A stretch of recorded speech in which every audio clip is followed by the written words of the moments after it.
To remember that you are chosen by God for a purpose. Each one of us are chosen by God for a purpose. And just as Jesus chose these three men, because they were chosen as a part of the 12, were they not? And who chose them?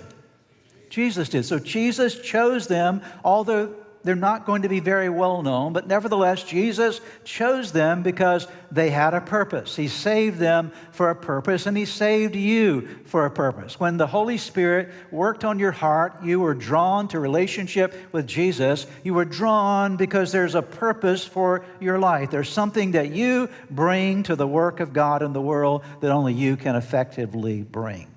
The Bible is very clear about this. Let's look at a few scriptures here. In Ephesians chapter 2, verses 8 and 9. God saved who? I want you to say with me, God saved me. Say that right now. God saved me.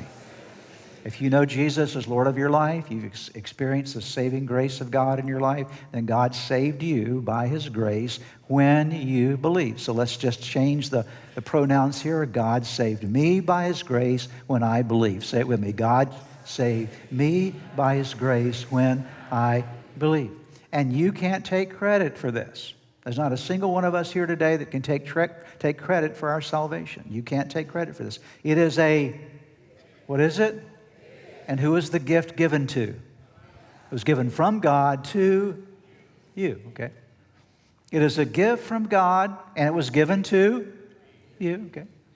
Salvation is not a reward for the good things we've done, so none of us can boast about it. So here's very clearly described this salvation that's been given to each one of us as a gift from God. Now, what does this gift supposedly do in our lives, or what should it do in our lives?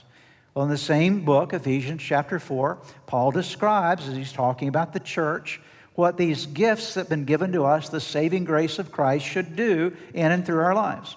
Instead, we will speak the truth in love, growing in every way more and more like Christ, who is the head of His body, the church. So he's talking about the church here. He makes the whole body fit together perfectly.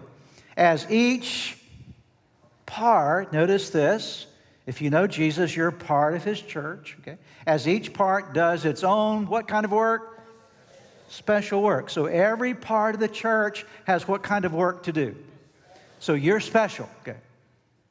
Whatever part you bring to the life of God's church is special. It's unique to you. It helps the other parts grow so that the whole body is healthy and growing and full of love. So if you don't do your part, something will be missing.